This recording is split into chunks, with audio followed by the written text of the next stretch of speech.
Okay, hello everyone, how are you? So, I'm recording this last part of the class that we couldn't finish the week before last, a couple of weeks or 2 weeks ago. Yes, so I wanted to round up Act 3 so that we are able to finish Macbeth in the following 2 weeks. At least you would have a glimpse of the story and of the language that Shakespeare uses. So I want to show you, we discussed that Macbeth asks uh, the murderers to go and kill Banquo, although he doesn't command them, but he convinces them to go and kill Banquo and Plians. Yes, he stresses the importance of killing them both, and we know that it is important to kill them both so that he feels safe. Yes, because he knows about the prophecy. So of course he's not happy with this, and he wants Banquo and Plians out of the picture. Yes. Uh, we have talked about how the roles of Macbeth and Lady Macbeth switch. Yes. At the beginning of the play, Macbeth was very hesitant and Lady Macbeth was very resolute, and now it's the opposite. Macbeth's madness becomes evident here, and there is a very interesting thing that we can do here, which is um, analyzing this thing. You can even analyze the whole play, yes, from the point of view of uh, psychoanalysis literary theory, yes, because what psychoanalysis literary theory does is analyzing the mind of the characters. And in this case, Macbeth has a very interesting mind, and Shakespeare uses very vivid images to portray how his mind feels. Yes, and in this case, he says, "Oh, full of scorpions is my mind." Yes. Um, so this is very interesting, and we will get back to this. Okay. A second thing to be said here is that of this speech on line 46, which says, "Calm, still night." Yes, this is Macbeth invoking darkness. Yes, and this is an echo from one of the speeches that we analyzed from Lady Macbeth, in which she says 3 times "come." Yes, she invokes different things so that she feels at the beginning of the play, so that she feels encouraged to go and do everything that she intends to do. This is when she says, "Unsex me here and take my milk for gall." Yes, remember when we talked about uh, this thing of que ella le dice a los espíritus, "Cambia mi leche materna por veneno." So we know that the madness that this lady has when she thinks of that. Yes, she even says, I don't remember if we said this, that she would kill her own son if she would have to. Yeah, so we understand that this family is not a very nice family, but that Lady Macbeth has this uh, resolution, this resolute attitude in her life, and she will accomplish whatever she wants to, even if it means killing her own family. Yes, this is what she leaves very clear at the beginning, using those 3 comes. Yes, come, sealing night, come, Holy Spirits, come. I don't remember exactly each word, but she says come 3 times. So this is an echo in which Macbeth also invokes the night, yes, and he says, "Scarf up the tender eye of fitful day." Beautiful expression, beautiful clothing imagery. Scarf up, cover the eyes as if it were a scarf, yes, as if night would be a scarf covering the eyes of daylight, yes, and with thy bloody and invisible hand cancel and tear to pieces the great bond which keeps me pale. Light thickens, and the crowd makes wing to the rooky wood. Good things of day begin to droop and drowse. Well, and he goes on and on with the same idea, but this notion of the come, yes, and the way he starts talking about the description that he gives to this is very rich and interesting, yes. Well, this is when he learns, Macbeth learns that Banquo is dead, but that Fleance escaped. Yes, the fact that Fleance escapes is narrated here. There's but one, the son is fled. Yes, so this would be what triggers Macbeth's madness at the banquet. Yes, because he feels threatened. Yes, and of course he's frustrated that his plan didn't work. Yes, because Fleance is still alive. Yes. Okay, the banquet scene starts in Act 3, Scene 4, and it is the actual climax of the play. The climax of the play takes place in Act 3. In every play by Shakespeare, it's Act 3. That's the structure. But the actual climax is in Scene 4, in this case. Yes, we have the banquet, which was the first banquet, the first important event of the royal family, the first important event for Macbeth as a king. Yes, so this was something that couldn't go wrong. Yes, and especially for Lady Macbeth, I don't know, because of course we have the royal family here. Yes, and the first royal banquet. Yes, and in the middle of this banquet, the ghost of Banquo will appear. Yes, and of course the only one who would be aware of this situation is going to be Macbeth. Yes, if we analyze this thing from the point of view of structuralism, yes, it is very interesting that we can find a very clear binary opposition, which is that of presence versus absence. Yes, and also appearance versus reality, because we see something, but it only Macbeth can see it and the others can't, so that's also present there.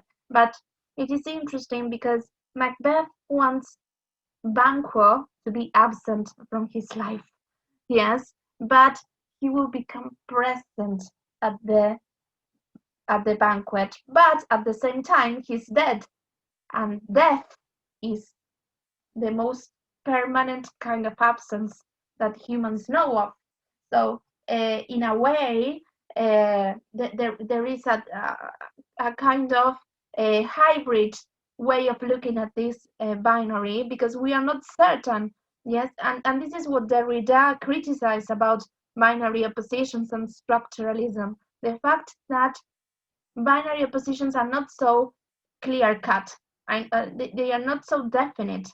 Yes, because suddenly we have presence versus absence, but here the two words start mingling and meshing together, and we are not sure whether who is present and who is absent, and whether that presence or that absence of the presence is modifying the behavior that Macbeth is having. So this is also very interesting to analyze. And this, what I'm doing, is a structuralist analysis of this thing. I'm telling you this because now we will discuss it in the classes to come. But if I ask you to do a literary analysis from the point of view of structuralism, you would have to look for binary oppositions in the text and analyze them. So notice how these words appear in the text. We have, this is line 40. Macbeth says, of course, he's using equivocation. He says, here had we now our country's honored roft. So here, every nobleman in this country is under this roof. And then he used a conditional sentence to say, were the great person of our Banquo present. Notice the use of words, present. Yes, who may I rather challenge for unkindness than pity for mischance.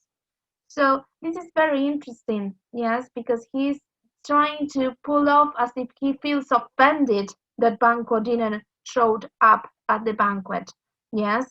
And notice the word that Ross uses to answer. He says, his absence, sir, lays blame upon his promise. So he promised he would come, but he didn't, so he's failing at his promise to come. So he says then, please, your highness, to grace us with your royal company. So he's asking Macbeth to come and sit at the table. And Macbeth says the table's full. Why? Because the ghost is sitting at his table, so he cannot sit there. Yes, this is why everyone starts saying, here's a place reserved, sir. The other people can't see what Macbeth is seeing. Clear? Here, my good lord, was it? And then Lennox asks, what is it that moves your highness? What is it that troubles you? Which of you have done this? Notice how paranoid Macbeth is. He thinks that they are playing a trick on him. Yes? What, my good lord? And Macbeth now starts talking to the ghost. Listo, llegó el nivel completo de locura. Imagínenselo Macbeth en medio de todas las personas importantes del país, hablándole a una silla. Terrible, terrible image for a king. Terrible. He says, thou canst, this is line 50, thou canst not say I did it, so you can't say I did it. Yes, never shake thy gory locks at me. So apparently Banquet had locks, yes, on his hair. So he says, stop doing this. Yes, it's like in a way he is disapproving him. Yes, he's doing this to him. Bueno, parezco el exorcista. But he's doing that, and he says to Macbeth says, stop doing that to me. And Ross says, gentlemen, rise, his highness is not well. But Lady Macbeth says the opposite. Yes, sit, worthy friends. Yes, my lord is often thus. So Lady Macbeth starts saying, oh, no, this is a common thing. This is something that happens to him all the time. Don't worry. Sit and stay, because of course this was an important event, and Lady Macbeth didn't want it to be over. Yes, so feed, and then if you go to line 58, she says, feed and regard him not. So stop eating and ignore him. Yes. So then she turns to Macbeth and she says, are you a man? Which is a very important question from the very beginning of the play, because Lady Macbeth is constantly questioning Macbeth's manhood. And in Elizabethan society, this is very important because this is a disruption of order. This goes against the conventions of the Elizabethan society. So here I tip the hat to William Shakespeare, because in this play and in most of his plays, although women were considered in that society in the hierarchy of beings, yes, women were rather at the bottom of the hierarchy in this society, but Shakespeare is constantly breaking this convention in this play and in most of them, yes, because he's placing women and Lady Macbeth in this case in a position of power, in a position of sanity, and in a position of questioning the ruling of the man, of questioning the power that men have in this world. Yes, so and in a way, if we come to think of it, this is a crucial question in Macbeth that I don't know if anyone has ever been able to answer, but who is to blame for the tragedy of Macbeth? Are the witches to blame? Is Lady Macbeth to blame? Is Macbeth to blame for his own tragedy?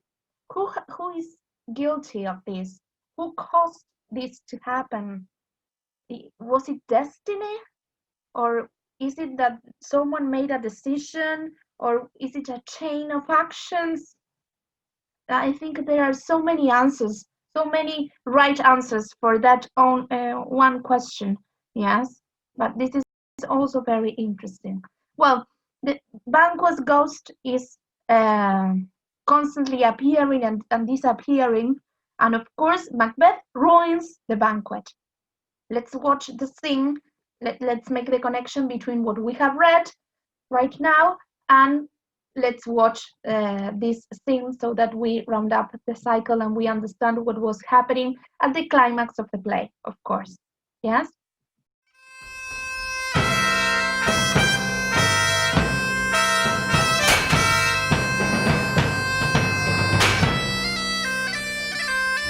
Would you like to kiss my ring?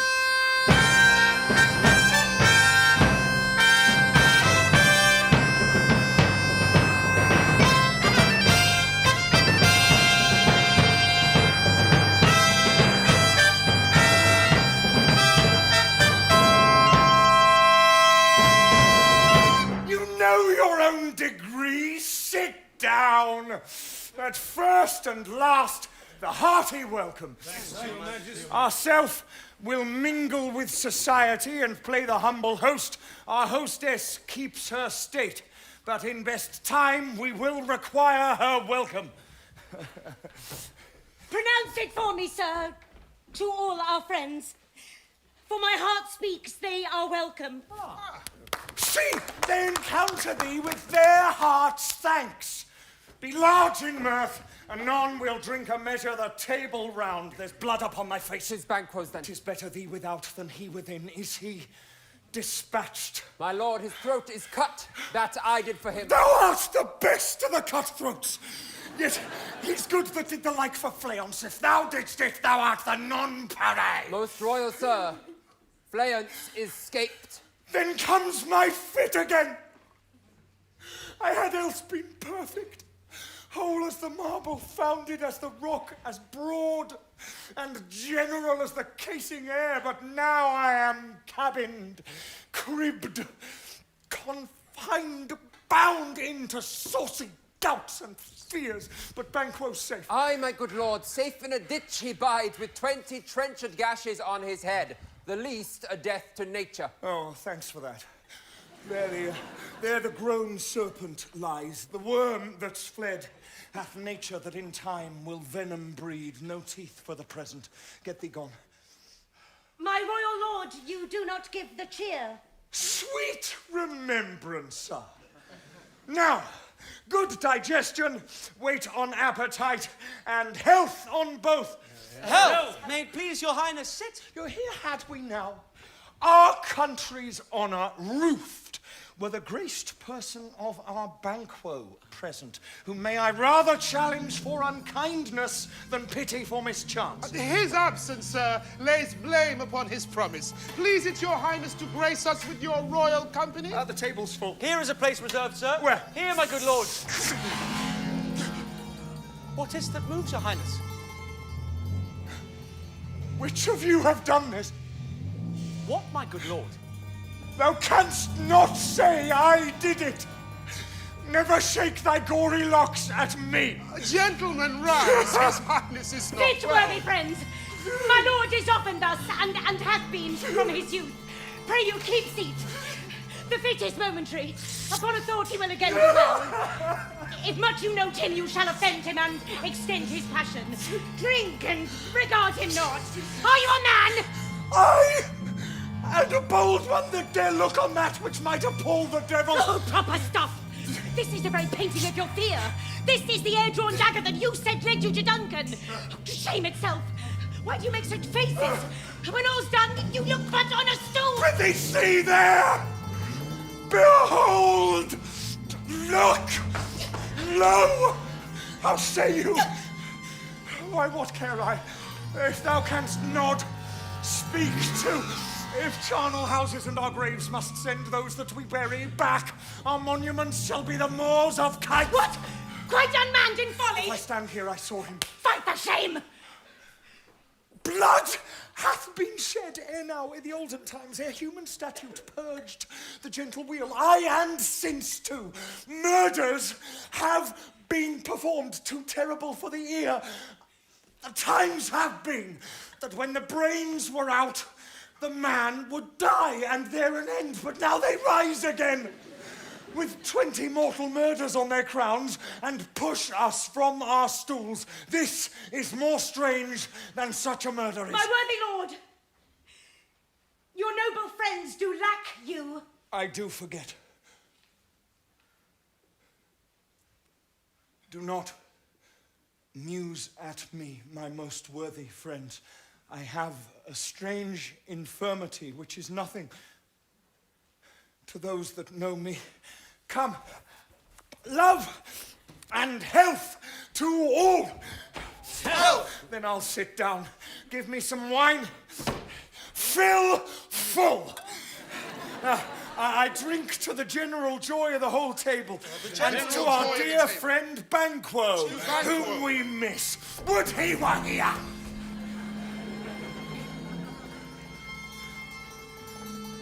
To all and him we thirst, and all to all. Our duties are the flesh. Avaunt and quit my sight! Let the earth hide thee! Thy bones are marrowless, thy blood is cold. Thou hast no speculation Think in of those this, eyes good which peers, thou but dost as glare a thing with. of custom. What man dare I dare? No other. Approach thou like the rugged Russian Only it bear, spoils the pleasure the of the rhinoceros or the Irken tiger. Take any shape but that, and my firm nerves shall never tremble or be alive again. And dare me to the desert with thy sword. If trembling I inhabit, then protest me the baby or the girl. Hence, horrible shadow, unreal mockery. Hence.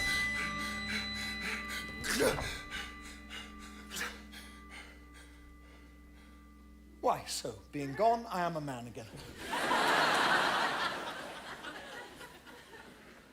I pray you, sit still. You have displaced the mirth. Broke the good meeting with most admired disorder. Can such things be? And overcome us like a summer's cloud without? Our special wonder, you make me strange, even to the disposition that I owe, when now I think you can behold such sights and keep the natural ruby of your cheeks when mine is blanched with fear. What sights, my Ah, pray you speak not, he grows worse and worse. Question enrages him. And at once, good night. Stand out upon the altar of your going, but go at once. Good night. And, better health. Attend His Majesty. A kind good night. This was it. These were the most important actions of or things that happen in Act 3. There are 2 more scenes. Yes, we have scene 5, which I haven't included in the PowerPoint because it is. We are not going to analyze it, but I'm going to tell you what happens.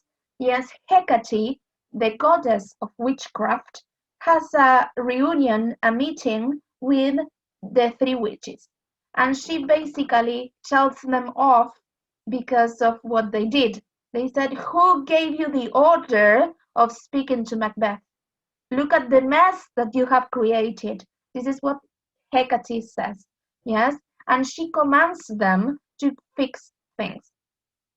Okay, so the witches have to come up with a plan to fix things, and we will see this reflected in the following act, Act 4, in which the witches will have a meeting with Macbeth, yes, and they will have a conversation that will lead things to a resolution, yes. But what is done is done. Act 3, Scene 6, we have a character who is called Lennox. He was a Thane, yes, he was present at the banquet, and he reflects upon Macbeth's kingdom. And he says, and that people are realizing that this is a reign of tyranny, yes. So this is the first time that Macbeth is called a tyrant, yes. And we see in this scene how the actions of very powerful people influence the actions of people who are not so powerful, yes. Then, of course, there is a mention of Malcolm, Duncan's son, yes. And we have the hint that Macduff, who is also an important thing of the country, and we will see later on how important he is, Macduff will go and look for Malcolm, who is in England, yes, and he would ask him to come and fight against Macbeth. This will happen later on, but we have a hint of that here, yes, and we learned that Macduff refused to come to the banquet, yes, which is something also very telling about his behavior. And there is also a mention of King Edward of England. Yes, he was an actual king who reigned in England. He was called the Confessor, yes, and he was regarded a holy king because it was said that he had the holy touch. This means that when he would touch you, you would heal from whatever you were suffering from. Yes, and there is a sharp contrast that Shakespeare introduces here between King Edward and King Macbeth. Yes, several times we will see this later. Scotland, yes, is regarded as a country that is ill and that needs healing. Yes, so this is why this is so important. Okay, next class, Act 4. We are almost there. 2 more classes and we have to finish with Macbeth and we move on to the following thing. Okay, people, goodbye, have a nice week and see you on Monday.